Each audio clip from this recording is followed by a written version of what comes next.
Pertumbuhan ekonomi Indonesia terbilang cukup pesat, namun angka kemiskinan, ketimpangan sosial, dan pengangguran juga tergolong tinggi. Sistem pembiayaan kita itu mengasumsikan hanya membiayai sektor formal. Jadi usaha-usaha yang formal mudah mendapatkan akses perbankan, tapi usaha-usaha yang sifatnya informal dan mikro, persyaratan perbankannya rumit. Sehingga yang kecil ini bagaimanapun usaha pemerintah untuk menaikkan skalanya, menaikkan kelasnya, itu kalau tidak ada inovasi, tidak ada research, tidak ada mengambil resiko dan sebagainya, itu akan sulit sebenarnya untuk meningkatkan skala ekonomi ultramikro menjadi mikro, kecil dan menengah. Gitu. Assalamualaikum warahmatullahi wabarakatuh. Halo sahabat Prima, perkenalkan saya Desni Safitri dari kelas RA8 Manajemen Fakultas Ekonomi dan Bisnis Universitas Primagraha. Baiklah, di sini saya akan mereview 5 materi dari mata kuliah Teori Ekonomi. Materi yang pertama, saya akan mereview tentang konsep dasar ekonomi mikro. Ekonomi mikro adalah cabang ilmu ekonomi yang mempelajari perilaku individu dan perusahaan dalam mengambil keputusan terkait produksi, distribusi, dan konsumsi barang dan jasa. Ini mencakup analisis tentang bagaimana manusia mempengaruhi kebutuhan mereka dengan sumber daya yang terbatas. Ekonomi mikro mencakup berbagai aspek seperti perencanaan bisnis, penentuan harga, kebijakan pemasaran, dan kebijakan sumber daya manusia. Ini juga mencakup analisis tentang interaksi antara penjual dan pembeli di pasar, perbedaan antara pernyataan positif yang bersifat deskriptif dan dapat diuji kebenarannya dengan data, dan pernyataan normatif yang bersifat subjektif dan berdasarkan nilai serta etika. Teori ekonomi yang fokus pada individu, perusahaan, dan ekonomi makro yang mempelajari perekonomian secara keseluruhan, termasuk isu-isu seperti inflasi, pengangguran, dan pertumbuhan ekonomi. Masalah-masalah utama dalam ekonomi seperti kemiskinan, ketimpangan ekonomi, pengangguran, dan pertumbuhan ekonomi yang rendah, serta tantangan dalam meningkatkan kualitas tenaga kerja. Alat analisis yang digunakan dalam ekonomi seperti statistik, grafik, dan kurva yang membantu dalam memahami teori ekonomi dan menguji kebenarannya. Jadi, dalam materi ini menyimpulkan bahwa pemahaman tentang konsep dasar ekonomi mikro sangat penting untuk menghadapi dan mencegah masalah ekonomi dalam kehidupan sehari-hari. Materi yang kedua, elastisitas permintaan dan penawaran. Elastisitas permintaan dan penawaran membahas konsep elastisitas dalam ekonomi, yang merupakan ukuran seberapa responsif permintaan atau penawaran terhadap perubahan harga atau faktor lainnya. Berikut adalah penjelasan singkat mengenai isi materi dari elastisitas permintaan dan penawaran. Pengertian elastisitas. Elastisitas adalah ukuran persentase merupakan pada satu variabel yang disebabkan oleh perubahan 1% pada variabel lain. Dalam konteks ekonomi, elastisitas permintaan dan penawaran mengukur seberapa besar perubahan jumlah barang yang diminta atau ditawarkan ketika terjadi perubahan harga. Elastisitas permintaan elastis terjadi ketika perubahan harga diikuti oleh perubahan jumlah permintaan yang lebih besar. Contohnya adalah barang-barang mewah seperti mobil sport. Selanjutnya ada permintaan unitary. Perubahan harga diikuti oleh perubahan jumlah permintaan yang sebanding. Contohnya adalah barang-barang elektronik. Selanjutnya ada permintaan inelastis. Perubahan harga hanya sedikit mempengaruhi jumlah permintaan. Contohnya adalah kebutuhan pokok seperti beras. Selanjutnya ada permintaan inelastis sempurna. Perubahan harga tidak mempengaruhi jumlah permintaan sama sekali. Contohnya adalah obat-obatan. Lalu ada faktor-faktor yang mempengaruhi elastisitas permintaan. Ketersediaan barang subsidi. Semakin banyak barang subsidi, semakin elastis permintaannya. Persentase pengeluaran. Barang yang memakan persentase besar dari pengeluaran cenderung lebih elastis. Lalu ada intensitas kebutuhan. Kebutuhan yang tinggi membuat permintaan lebih inelastis. Ada waktu penyesuaian. Semakin lama waktu yang dibutuhkan untuk menyesuaikan permintaan, semakin elastis permintaannya. Pendapatan konsumen. Tingkat pendapatan mempengaruhi elastisitas permintaan. Lalu ada elastisitas penawaran. Penawaran elastis terjadi ketika produsen dapat dengan mudah menyesuaikan jumlah barang yang ditawarkan terhadap perubahan harga. Adapun faktor-faktor yang mempengaruhi elastisitas penawaran termasuk jumlah persediaan, mobilitas faktor produksi, jangka waktu produksi, dan sifat perubahan biaya produksi. Jadi, dalam kesimpulan materi kedua ini, pemahaman tentang elastis permintaan dan penawaran sangat penting dalam analisis ekonomi karena membantu dalam mengambil keputusan terkait harga, produk, dan kebijakan ekonomi. Materi ini memberikan wawasan mendalam tentang bagaimana perubahan harga dan faktor lainnya mempengaruhi perilaku konsumen dan produsen di pasar, serta pentingnya elastisitas dalam memahami dinamika ekonomi. Materi yang ketiga ada masalah ekonomi. Dalam konteks ekonomi mikro, masalah ekonomi berkaitan dengan pengambilan keputusan individu dan perusahaan dalam menghadapi keterbatasan sumber daya. Ada beberapa masalah ekonomi yang sering dibahas dalam ekonomi mikro. Yang pertama ada kelangkaan dan pilihan. Sumber daya yang terbatas memaksa individu dan perusahaan untuk membuat pilihan tentang bagaimana penggunaan sumber daya tersebut. Misalnya, konsumen harus memilih antara berbagai barang dan jasa yang ingin mereka beli, sementara produsen harus menentukan bagaimana memproduksi barang dengan biaya yang efisien. Yang kedua, ada permintaan dan penawaran. Masalah utama dalam ekonomi mikro adalah bagaimana permintaan dan penawaran berinteraksi untuk menentukan harga dan kualitas dan kuantitas barang di pasar. Perubahan dalam faktor-faktor seperti harga, pendapatan, dan preferensi konsumen dapat mempengaruhi permintaan, sedangkan biaya produksi dan teknologi dapat mempengaruhi penawaran. Selanjutnya ada elastisitas. Memahami elastisitas permintaan dan penawaran sangat penting untuk menganalisis bagaimana perubahan harga mempengaruhi jumlah barang yang diminta atau ditawarkan. Misalnya, jika permintaan suatu barang elastis, kenaikan harga dapat menyebabkan penurunan yang signifikan dalam jumlah yang diminta. Selanjutnya ada keseimbangan pasar.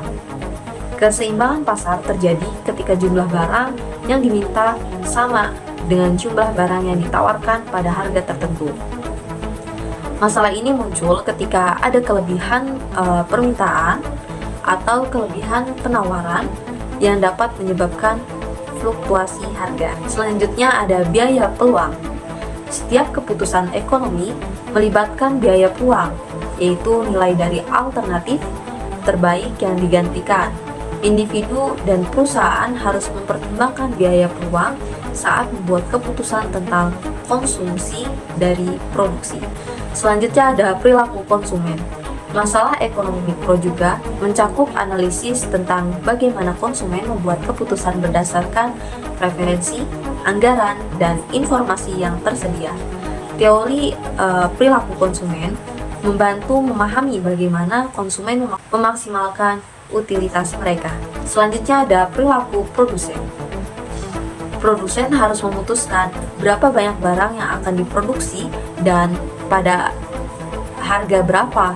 Mereka juga harus mempertimbangkan biaya produksi, teknologi, dan persaingan di pasar. Selanjutnya ada intervensi pemerintah.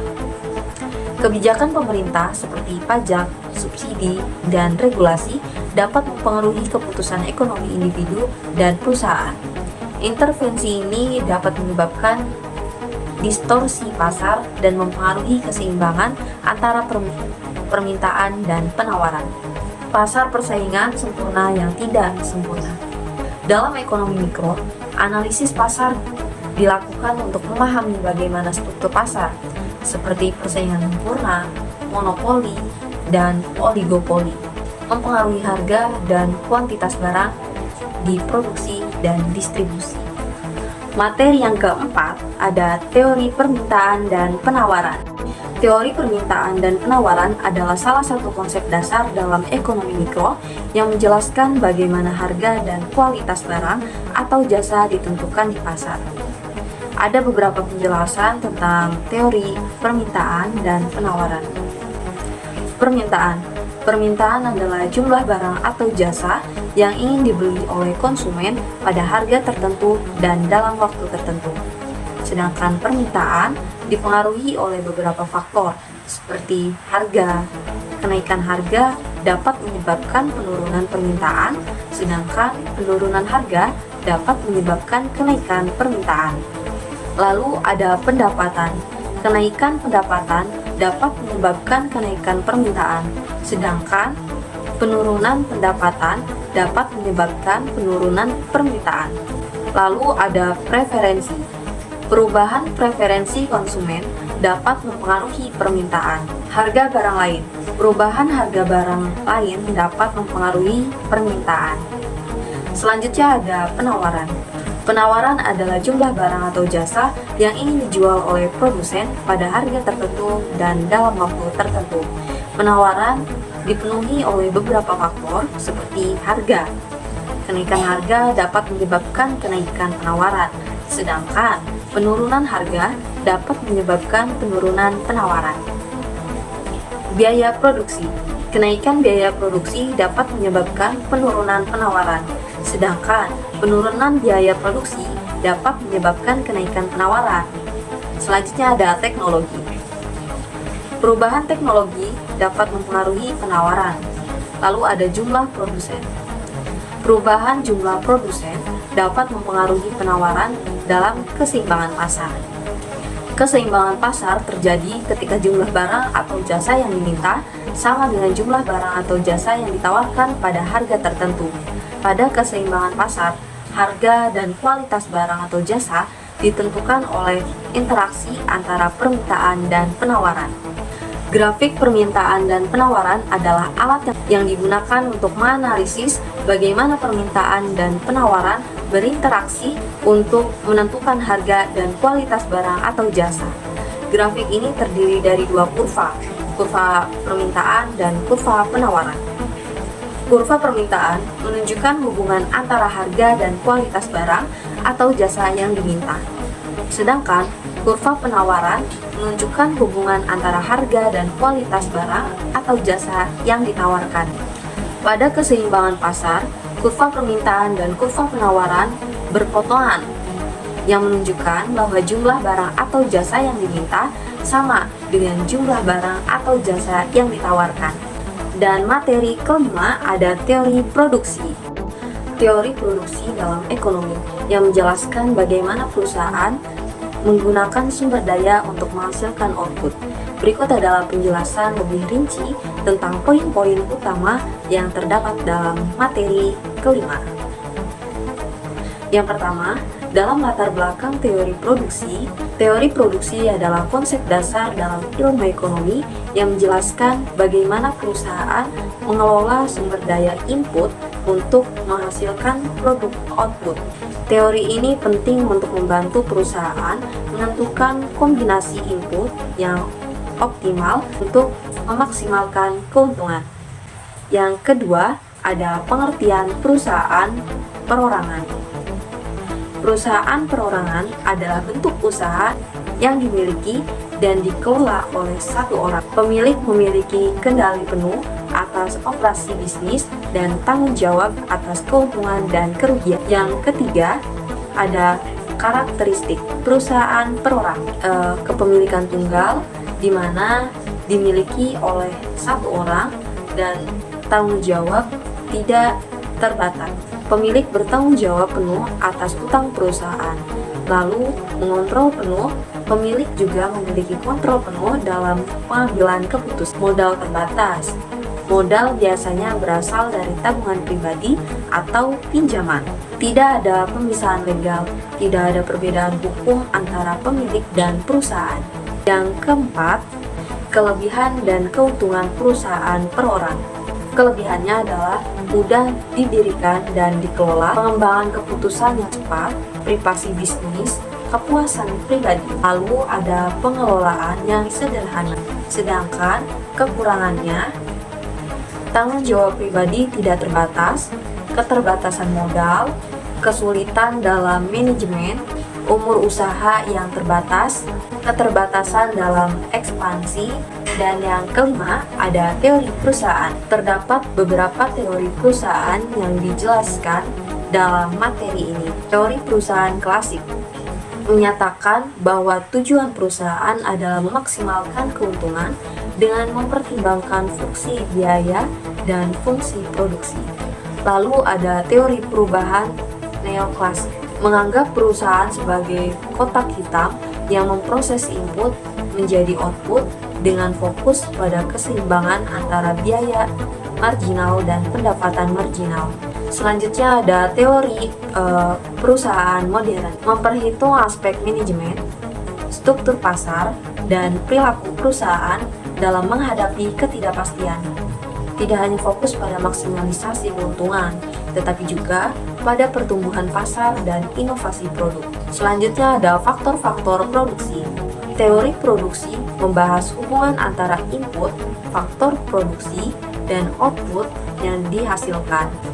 Faktor-faktor produksi meliputi tanah, sumber daya alam yang digunakan dalam produksi.